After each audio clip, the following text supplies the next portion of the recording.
আসসালামু আলাইকুম। আশা করি সবাই ভালো আছেন। বাংলা মেশিনের পক্ষ থেকে আপনাদের জন্য নিয়ে আসলাম একটি স্ক্রুড্রাইভার হোল্ডার। এটি সম্পূর্ণ এসএস এর তৈরি এবং বেশ স্ট্রং। এটার মধ্যে আপনারা 7 পিস স্ক্রুড্রাইভার রাখতে পারবেন। শুধু 7 পিস স্ক্রুড্রাইভারই না, স্ক্রুড্রাইভারের মতো অনেক কিছুই আপনারা এটার মধ্যে রাখতে পারবেন। যেমন এটা যদি এই দেয়ালে দেয়ালে ফিক্স করে রাখার জন্য কিছু ব্যবস্থা আছে, এটা আপনারা দেয়ালে বা কোনো বোর্ডে সেট করে রাখবেন। তো এটা যখন টোটালি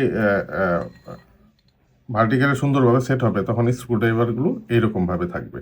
তো এটার মধ্যে আপনারা 7 পিস বিভিন্ন সাইজের স্ক্রুড্রাইভার রাখতে পারবেন। শুধু যে স্ক্রুড্রাইভার রাখতে পারবেন তাই না, এইরকম হ্যান্ডেল সহ রাখতে পারবেন। এটা সেইভাবেই ডিজাইন করা হয়েছে। সো শুধু স্ক্রুড্রাইভার না, বা এরকম বিভিন্ন জিনিস আপনারা এটার মধ্যে রাখতে পারবেন এবং 7 পিস রাখতে পারবেন। এবং যেহেতু এসএস এর তৈরি, এটি সহজে এটা রং করারও প্রয়োজন নেই এবং সহজে এটার মধ্যে জং ধরবে না। এবং দেয়ালে সেট করে রাখার জন্য এটার মধ্যে স্ক্রু হোল দেওয়া আছে। সো এই সুন্দর প্রোডাক্টটি আমরা খুবই সুলভ মূল্যে বাজারে আনতেছি। আশা করি আপনারা সবাই এই প্রোডাক্টটি আমাদের কাছ থেকে নেবেন। তো সবাইকে ধন্যবাদ। আসসালামু আলাইকুম, ভালো থাকবেন।